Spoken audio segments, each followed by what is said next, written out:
and more developed, so there's something that you don't need a battleship to move around. They started out with very large generators, and they got it down to where they put these things that run off of propeller-driven generators that are on the aircraft, very much the way our electronic countermeasures devices, the radar jamming facilities are ran. They're pods that typically sit on the airplane, although the B-1 has the equipment integrated in the airplane itself. But for years, these radar jamming systems were pods that typically they hung on the end of the wings. Like an AWACS. Like an AWACS, yeah. AWACS is a surveillance, a radio surveillance deal. But either way, that's not what we're here to discuss. Next. Now, they launched the human factors research. They actually integrated it with the Phoenix Project, which was still being carried on at the Brookhaven Labs. It had taken work from MK Ultra, had taken work from Wilhelm Reich, had taken work from many sectors, including the Philadelphia experiment, and they integrated this all into one super mind research project. And they finally developed the stealth technology so that they could literally synthesize the Earth references that human beings needed. One of the reasons they went nuts is that the human beings need the electromagnetic background of the Earth. When that bottle was sealed, like it was on the Eldridge, open-ended just a Montauk, and it became in the vortex, the electromagnetic background that we need, the Schumann resonances, the noise background of the planet was lost. And people went nuts because of it. They had no basis. They didn't know where they were. And eventually, with all the high degree of electromagnetic fields, the mind broke.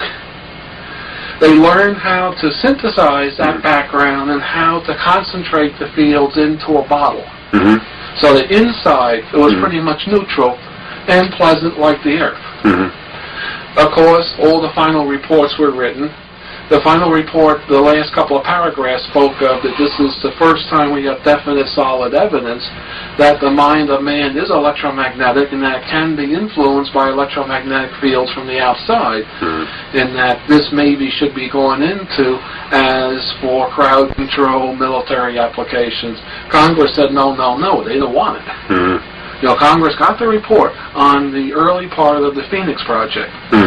Congress supposedly thought they stopped the Phoenix Project. Is that public access information? I mean, is that it is secret FOIA?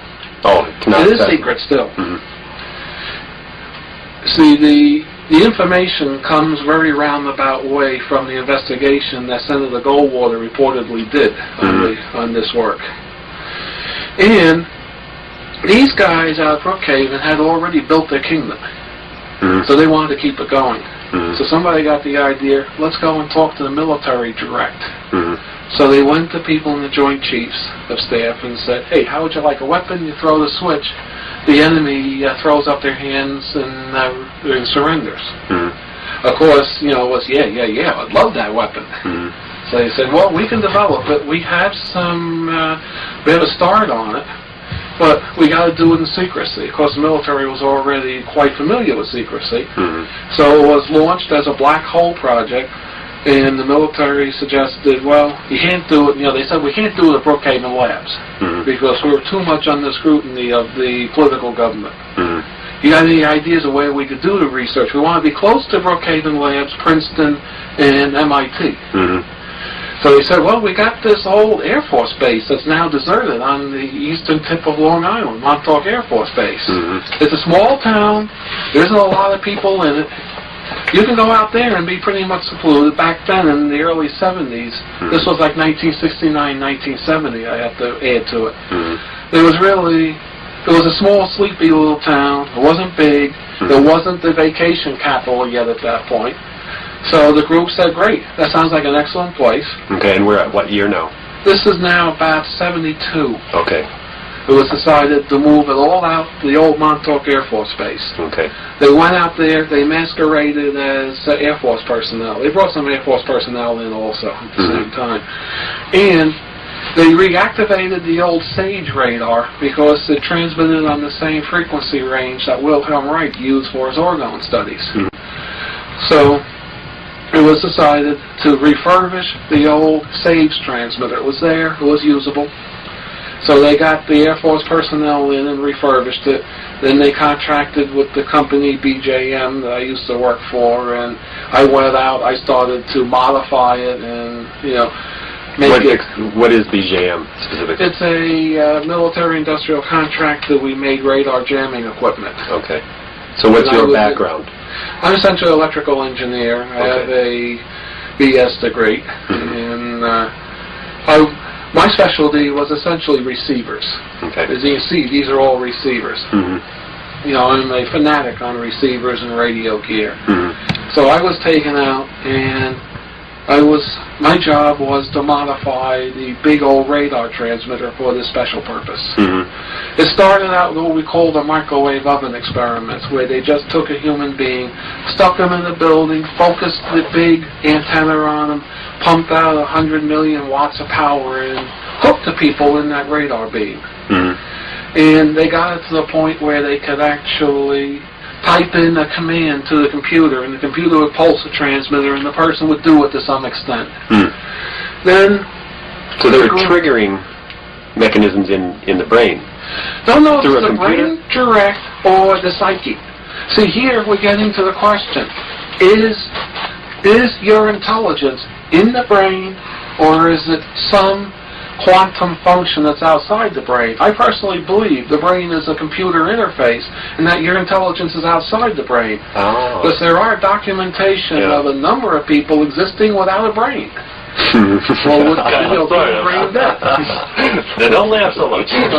To continue on the Montauk story, they had developed the microwave oven experiment to the point where they got it. They could type in the command, they could get the person to act like a chicken or whatever it is. Of course, Duncan Hill was one of those research people that they hit with this. Why someone didn't realize that this would burn out the person's brain, I don't know. Cluck.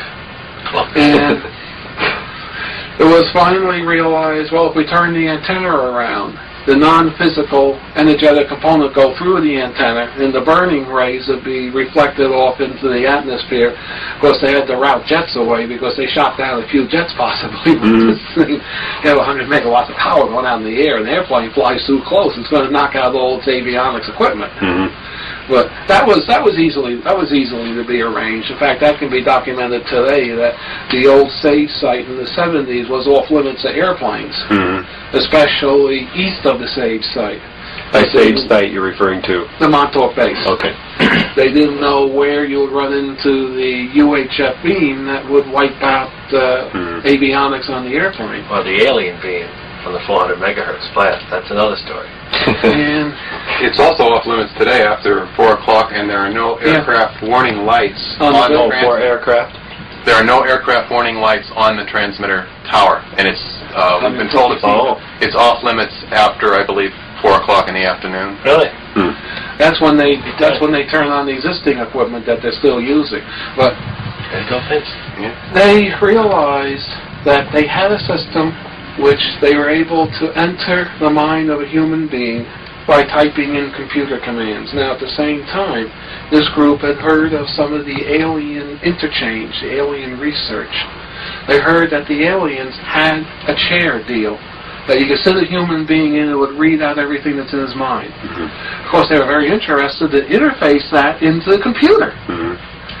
Hey, we had a computer that could take thoughts and make them real, manifest them.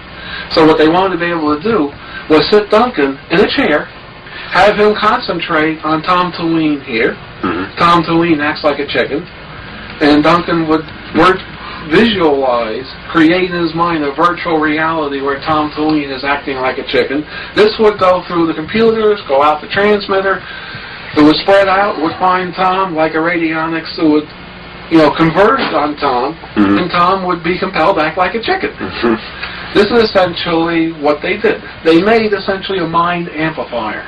There would be enough horsepower to overtake a person's normal defense system. and the person would become subjective to the format, the work duty that was presented. They'd be controlled. But is it your mind interfacing with my mind? Yes, Or no. is it some collective mind?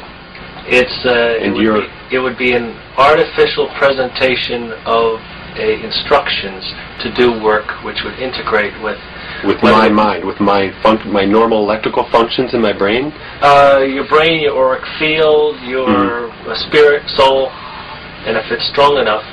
So it's more on a level of energy, physical energy, not absolutely. It's more nothing physical. Yes. Energetic / electromagnetic, which in this reality form are highly structured and based into, for sure. Interesting.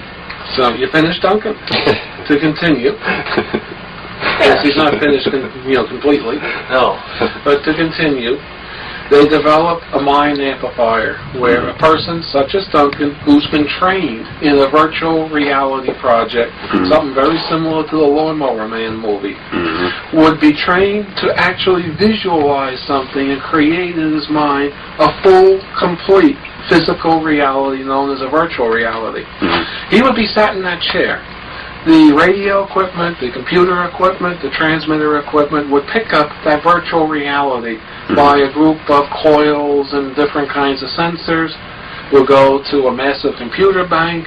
The computer will align it, stabilize it, all that good stuff, control it, store it.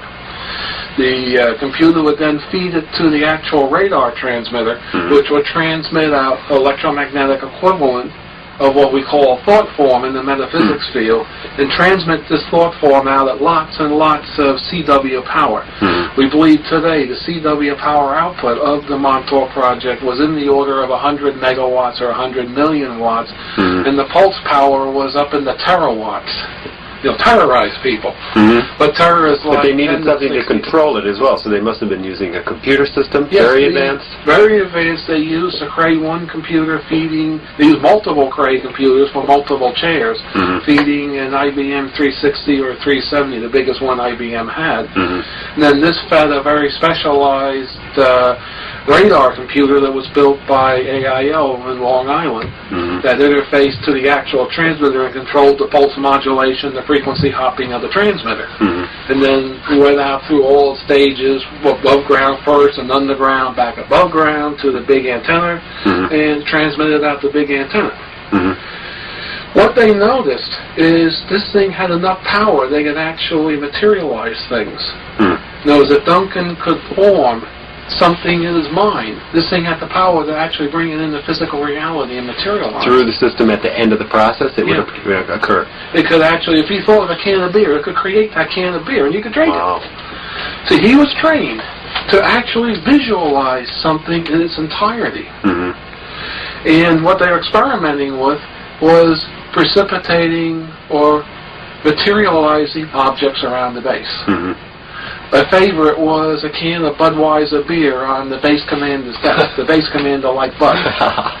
So they showed Duncan a picture of the base commander's desk in his office, and he would visualize in his virtual reality a can of Budweiser beer sitting on that desk.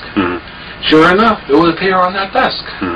And the guy could drink it, it didn't poison him or anything. He said it was very good. It was better than typical Bud was. Oh, really? Yeah. But they noticed a peculiarity here. Something very peculiar was happening. He might concentrate at 3 o'clock in the afternoon. The can of beer might appear 8 o'clock in the morning to 8 o'clock at night, anywhere in that stretch. It would be out of real time. So it was realized, hey, this thing will bend time. Of course, they got all excited over that. And they sent the whole group of us technical scientific people out to study time. They told us, learn everything you can about time, how to control it, what it is. This was like 1979. By 1981, we had modified the system so we had a working time tunnel, a working time portal. Duncan here, and we think there may have been one other psychic used for the time.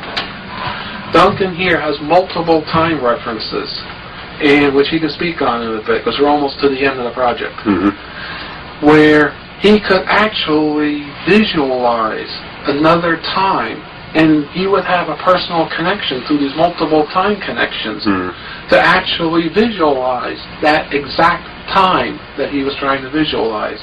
Means if he visualized 1800,